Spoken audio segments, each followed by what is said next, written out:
Let's see, guys. There we go. Perfect. Ah, let's see if I can go back on here now. Click on here.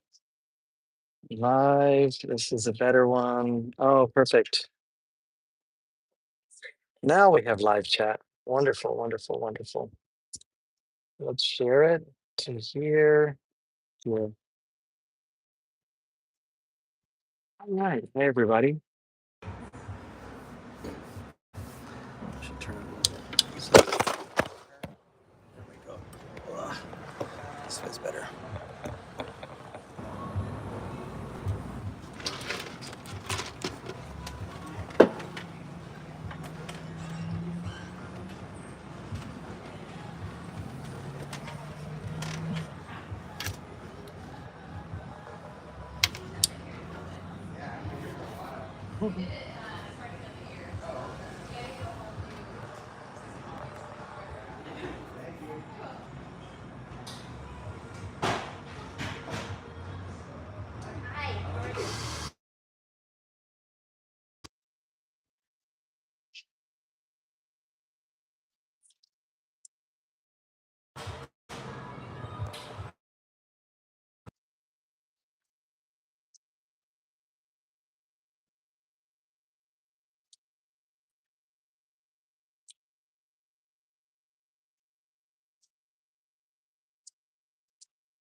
Hi, everybody. Welcome, welcome, welcome. I see you guys are coming in now. And unless we have questions, what we're going to do is record this based on the notes that I have here. But you guys are welcome to ask questions.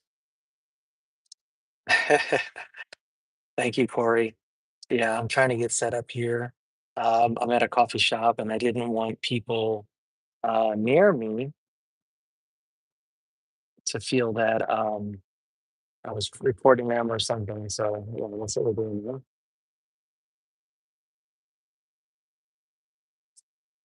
There we go. Good, good, good.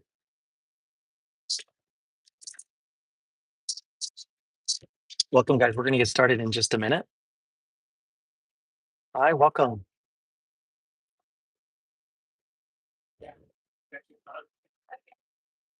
This is a live stream topic I had today on an English second language course.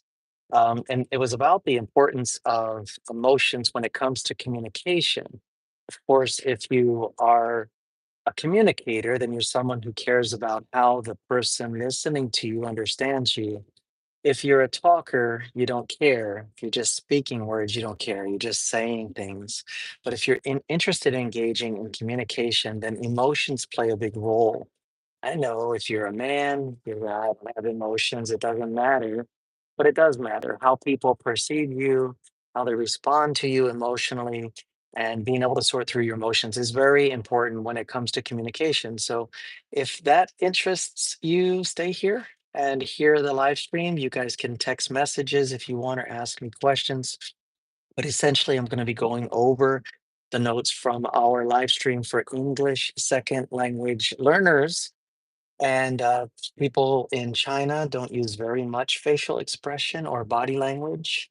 They use tone to distinguish words, not to establish emotions.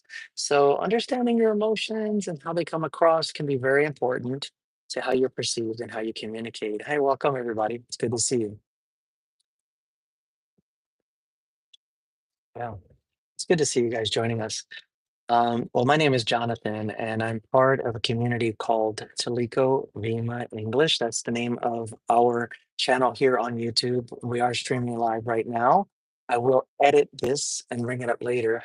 But emotions are a big topic, and I'm not going to go down the route of, mental health per se, but I am going to go down how emotional expression in your communication can impact and affect the way people hear you and understand you. And if you're trying to communicate, that can be very, very important. Learning how to refrain your emotions and how to express them appropriately in different situations are very instrumental in allowing you to be understood clearly when you're expressing yourself. Hey, yeah, thank you so much, Gary. It's good to see you. Hi, Moneta. Welcome back. Yeah, it's good to see you guys. So we went over this in our WeChat live stream today, and I thought that there would be many aspects of it that could be, grabbed and claimed and created for shorts. And the best way to do that is to do a YouTube live stream because I can do it here and then later use the information and maybe the interaction with all of you to make shorts, to make smaller clips of information. So ask yourself this question: what is the emotion that you express the most? What is the emotion that you find yourself expressing the most? Or how do people know you? Do they know you as a joyful person? Do they know you as a peaceful person? Do they know you as someone who has a short temper or someone who is easily agitated? How do people know you? And you can answer in the chat. First, your ideal answer will come up because we all want to present ourselves in a certain way. But then your realistic answer should surface if they know you to be a peaceful and a joyful person, a happy person. Sometimes people who have an expression of outward happiness often have the least organization in their actual emotions in their life. How many times have you seen a comedian, or a comedian's a good example, a comedian have emotional challenges to the point to where they unalive themselves? And you're like, what? They seem so happy. They made everyone else laugh. What the heck is going on? So, getting in touch with your emotions and understanding your emotions and how to control them, what do they mean, can be very helpful. When you're communicating to someone, do they see you as peaceful or intense? Now, maybe you guys can see it. When I'm looking at you, I'm acting like I'm looking at you, I'm looking at the camera. I do the same thing when I'm looking at people when we're talking. And I remember one time a guy said to me, "Whoa, you're too intense," because he was trying to explain something. And I was like, I was trying to get what he was saying. So I was really focusing and, trying to totally understand him. And he received that as I was being way too intense, like I was getting in on his private space by you know, the way I looked at it. Is that you? Do you seem distracted? Come on. I know some of you might seem distracted. Um, wow. All right, Phantom, thank you for sharing that. So, Phantom Venom says, I need THC to help me to relax and not get angry probably all the time, is what you were going to say. And it works. Okay, so you use a coping mechanism or coping chemical to help give you balance. And some of that, everybody, some of that, thank you for sharing. I appreciate you taking the time um, to write that for us.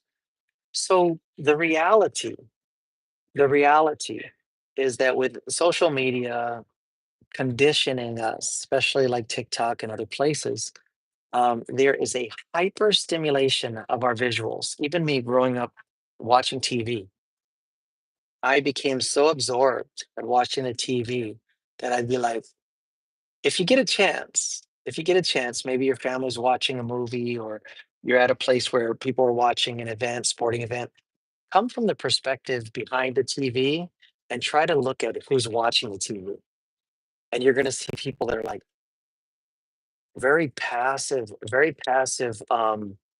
expressions on their face because they're so visually overstimulated that they're just drawn in and almost like zombies. So when you go from that kind of conditioning from social media nowadays, not too many people on television per se, um, you find that talking to people regularly face to face cannot be engaging enough. And so all this ADHD stuff, um, don't definitely disorder. I think it's ADHD or ADHD, um, is because of that conditioning. It's not so much a chemical imbalance, but there's a conditioned response that when you look at someone, usually on social media, you're expecting, impacting multiple angles, in, out, in, out. And when you don't get that with a human being, you become easily distracted. Oh, there's a bird. Oh, there's a car. Oh, there's something. And so that can be part of that reasoning. And our guest down here said he needs THC to help him to settle, to be able to not get angry all the time. So you have a trigger established by partially by maybe some of that, having a lack of patience for people to evolve what they're saying or to be able to express themselves completely. Maybe you have a very active mind and you're able to guess what they're about to say. So the part of that is just being involved in communication and not in conversation.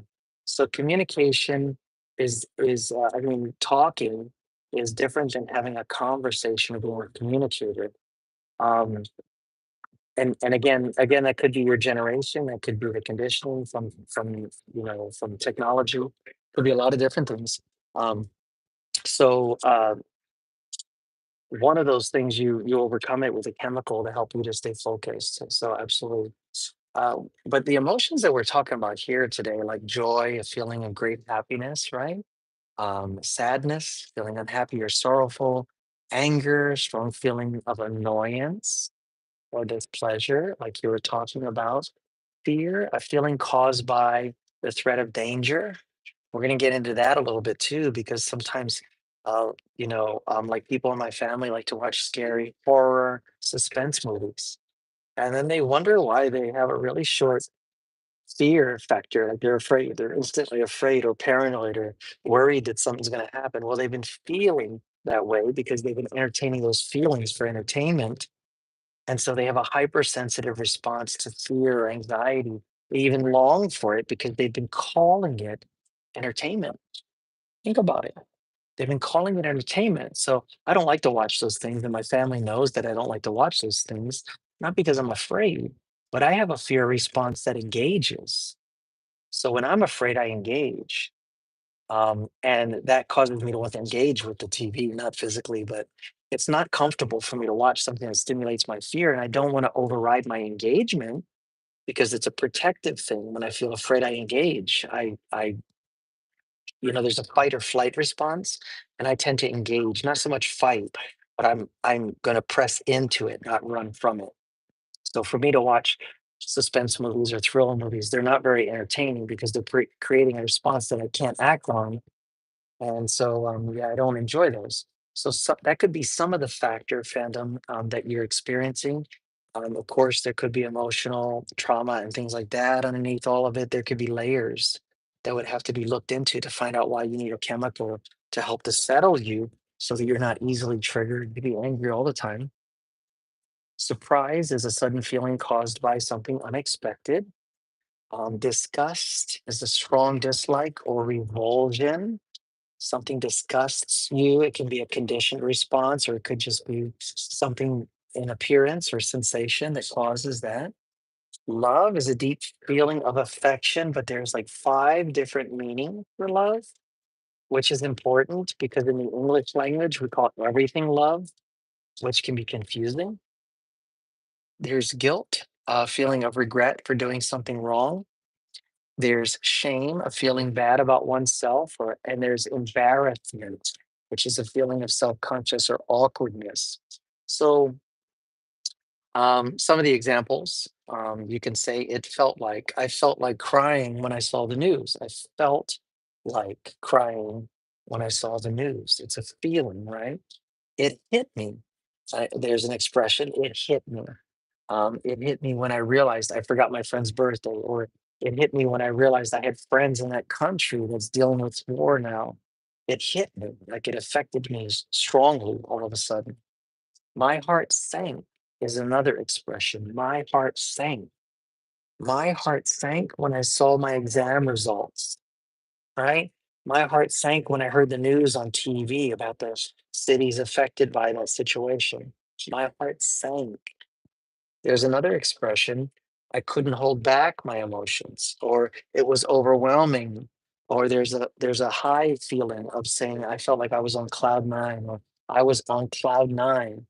When I went to work yesterday and I got there and I realized I didn't have to work, I was on cloud nine. Now I like to work and I was geared up to work, But when I went there and they said, "You're not scheduled to work today," and then I saw it that I wasn't going to work today, I was like, "Oh, do whatever I want." So I had a good conversation with people outside at the hot dog stand, made a commercial. So the lady at the hot dog stand and put it on her, was it Telegram? Or no, it was on Instagram, something like that. And yeah, really enjoyed the rest of my afternoon. It was pretty good. Hi guys, welcome. Welcome to the group. Feel free to text some messages if you want. We're going through the importance of emotion. Now, I'm an English fluency coach. So when we're talking about emotions, we can digress into whatever your questions or comments are. But we're talking about emotions when it comes to communication, facial expression, body language, tone of voice. You guys realize that in countries like China, where they use tone in their voice to express meaning of words. It's a tonal language.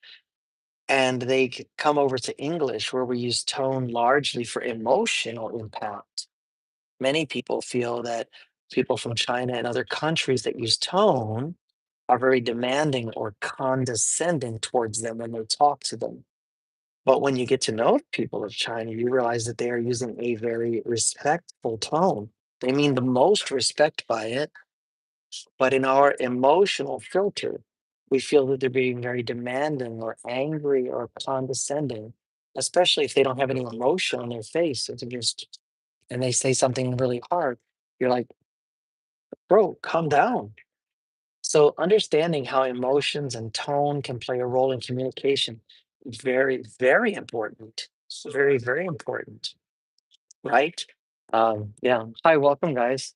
It's good to see you. It's good to see you. So if I were to ask you guys a question, let me ask you a question, see if you can input. Moneta, you can type something as well. So, what is the strongest emotion? Hi, Moneta. What is the biggest or the most? Let me see what it says here. What emotion do you feel the most during the week?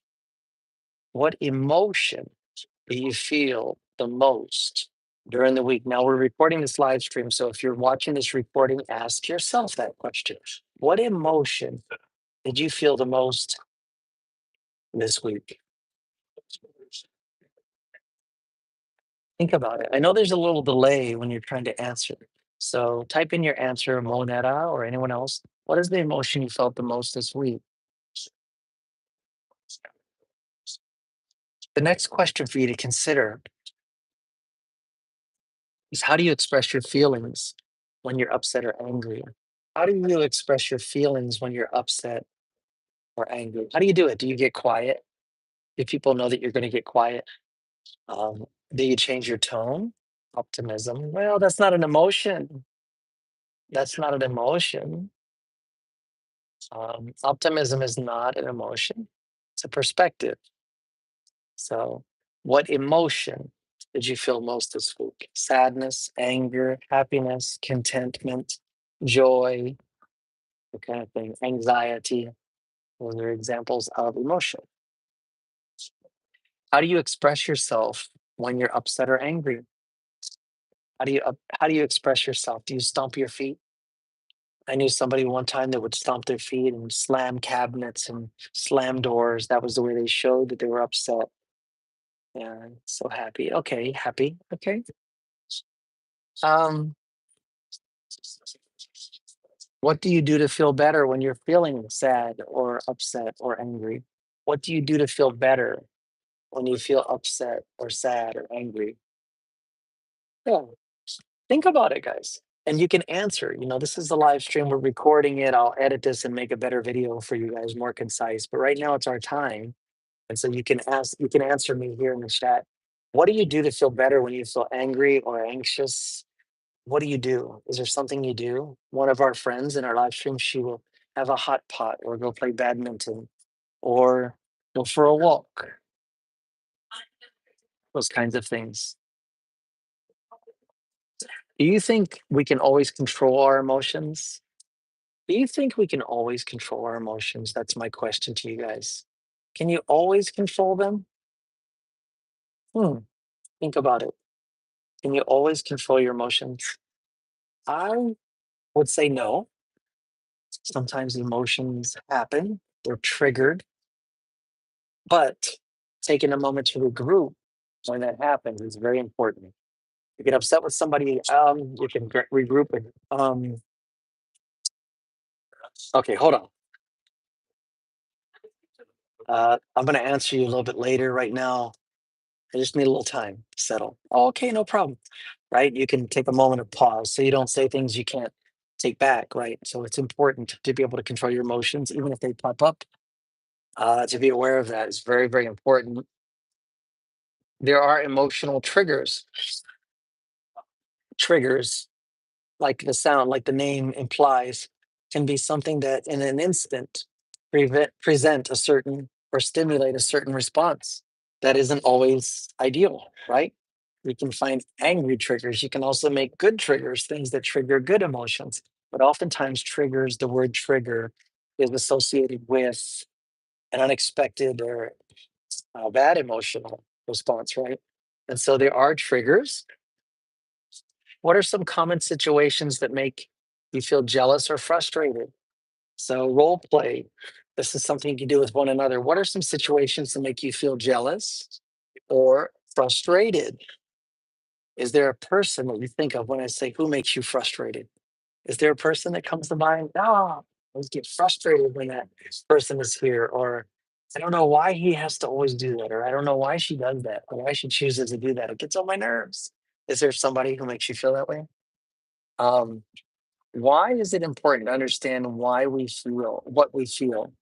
Why is it important to understand what we feel? Well, for many reasons. As communication goes, you could communicate the wrong thing with the wrong emotional tone. So think about this.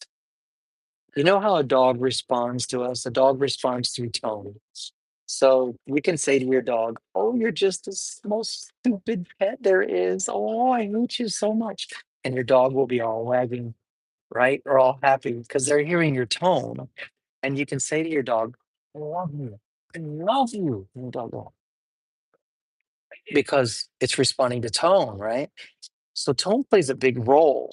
The words kind of confirm or deny the tone or support it. So tone can play a big role. It's important to understand why we feel, what people feel about us, because if people take you really seriously, um, or the roles you're playing can be very serious. So it's really important to understand those as well. So here's a listening example. I'm going to read a story to you, and I want you guys to listen. Listen to this story, okay? Last week, I had an interview for a new job. I was nervous all morning. My palms were sweaty and my heart was racing. When the interviewer smiled at me, I felt a little more at ease. After the interview, I felt relief, but also doubt. Did I say the right things? Later that day, I got a call. Got the job. I felt pure joy. Can you hear all of the emotions expressed in that reading example? Of course, we could put this on there so you guys can read it as I read the audio and we edit. But could you hear all of the expressions of emotion there? Absolutely.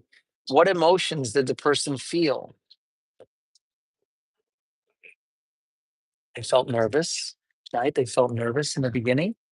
Um, what else? What else? They felt at ease, at ease. They felt at ease.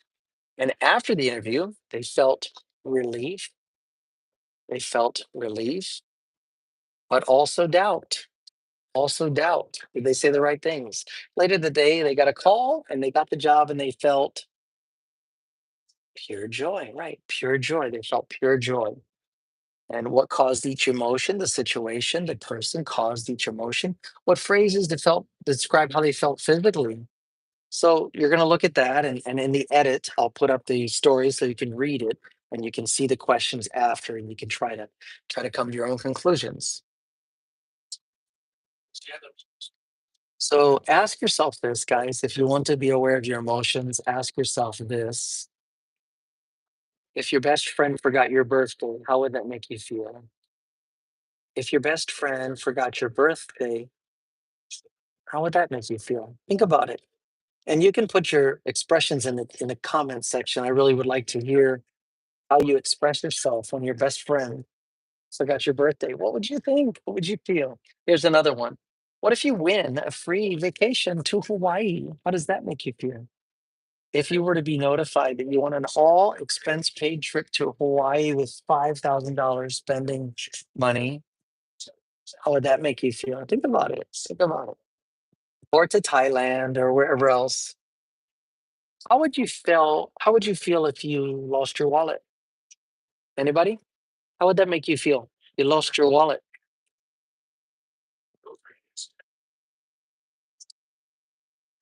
Tired? Who said tired?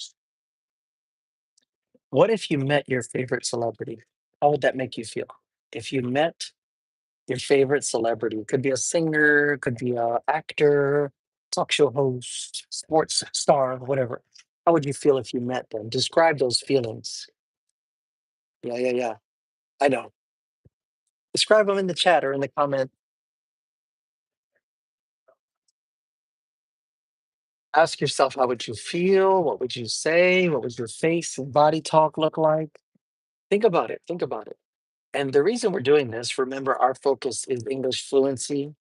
But even with people who speak English, I would argue that you need to learn how to be a better communicator. We have a lot of people who talk these days. In fact, they prefer social media so they can only talk one way without hearing from other people. But communication is about connecting with the other person, understanding your emotions, your feelings, what your expressions do, what they provoke, how you influence other people, right? Influencer, how do you influence other people?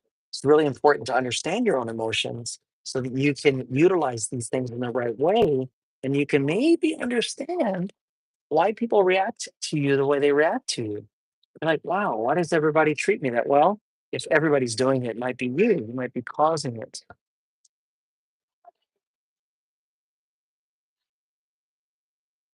We talked about the different emotions. We went through there. We talked about different expressions for emotion. We read a story. We asked you about different situations. Let me ask you some questions.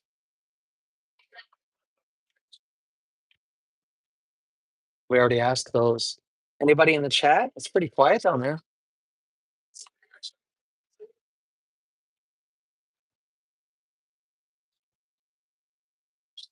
We're down to two people.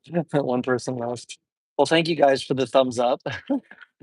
It's so funny whenever we do live streams here, and I think about all Facebook friends. There are friends that don't even know or really support what you do, and I'm the same way. A lot of times, I have friends that are on TikTok and they're on there all the time because that's part of how do you trigger the algorithms by posting everything all the time. And there's a balance. People get tired of hearing your lives or hearing your short brief things, and it's important to keep it real and be sensitive to that dynamic. Um, but human, maybe we should have another topic about that, human relationships. So, anybody have a question for me in the chat? Thank you for the hearts. It's probably Moneta. Thank you for putting the hearts there. Good to see you guys. I'm a little tired. All right. Well, if you have any questions for me, you can always put them in the comments. If you're watching this video after a live stream, go ahead and put them in the comments. It's okay. I know there's a lot of entertainment that goes on now. So when you get here and you just talk with people, they don't feel as engaged. You know what I mean? Yeah. Thank you, Moneta. Well, we're going to close for now because it's been a half an hour. I'm not one to sit here and make you watch me eat and all that stuff. But thank you guys for joining us. I hope that we can have more of these and take care. See you later.